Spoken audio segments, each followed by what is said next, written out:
ញ្ញាគោរពនឹងជំរាបសួរអតិថិជនដែលតែងតែតាមដានតំបន់ទេសចរឈ្នានីសវិជ្ជានិងអចលនទ្រព្យនៅខាងក្រោយនេះខ្ញុំនេះគឺជាផលិតផលសម្រាប់នៅក្នុងរោងចក្រខ្នាតធំនៅក្នុងប្រទេសចិនដែលមានឃ្លាំងដំឡើងនៅក្នុងប្រទេសកម្ពុជាចែកចាយបោះដុំនឹងរាយទូទាំងប្រទេសកម្ពុជាតែម្ដងសម្រាប់បងប្អូនដែលមានតម្រូវការសាងសង់គម្រោងសាងសង់ផ្ទះអាចតំណតំណងមកនេះខ្ញុំបានហើយយើងមានទីតាំងដីដែលអាចសាងសង់ឃ្លាំងឬរោងចក្រខ្នាតទូចចានៅក្នុងឈ្នានីសវិជ្ជានេះតែម្ដងនៅក្នុងឈ្នានីសវិជ្ជាមិនត្រឹមតែជាតំបន់ទេសចរជាតំបន់សហគមន៍សម្រាប់ការរស់នៅក៏នឹងជាទីតាំងដែលអាចសាងសង់ឃ្លាំងសម្រាប់ជួលបានផងដែរ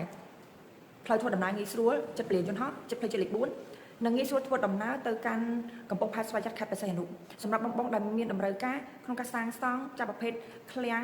ឬមួយក៏ប្រភេទរោងចក្រហ្នឹងចាស់ចង់មកមើលដីនៅទីតាំងនេះអាចតំណមកកាន់នេះខ្ញុំបាន018ក្រេ386 018ក្រេ386ដោយសារតែនៅក្នុងឈ្នានីសប្រាក់យើងនេះគឺជាប្រភេទដីដែលវិនិយោគទូទាំងសកលគឺងាយស្រួលក្នុងការទិញលក់អញ្ចឹងសម្រាប់ព័ត៌មានបន្ថែមកុំភ្លេចតំណកាន់នេះខ្ញុំអរគុណសូមជម្រាបលា